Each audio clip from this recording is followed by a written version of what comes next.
അത് ശരി. അപ്പോൾ അച്ഛൻ അപ്പോൾ 3 പേരുണ്ട് ശരിക്കും പറഞ്ഞാൽ, മക്കളും അച്ഛനും കൂടിയിട്ടാണ് ഇപ്പോൾ ശരിക്കും പറഞ്ഞാൽ ബിസിനസ് കൊണ്ടുപോകുന്നത്. രാജേന്ദ്രൻ സാറും തീർച്ചയായിട്ടും ബിസിനസ്സിൽ പങ്കാളിയാണ് അല്ലേ?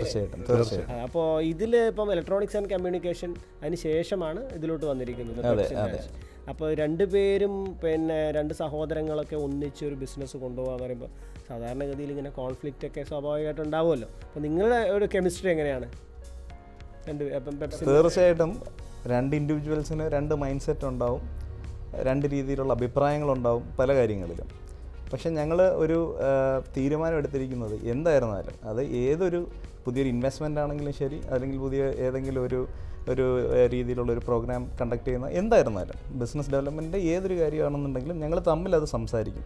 എൻ്റെ വ്യൂ പോയിൻറ്റ്സ് ഞാൻ ഷെയർ ചെയ്യും, റെന്നിൻ്റെ വ്യൂ പോയിൻറ്റ്സ് റെന്നിനും ഷെയർ ചെയ്യും, അച്ഛനുണ്ടെങ്കിൽ അച്ഛനും അതിനകത്ത് പാർട്ടിസിപ്പേറ്റ് ചെയ്യാറുണ്ട്.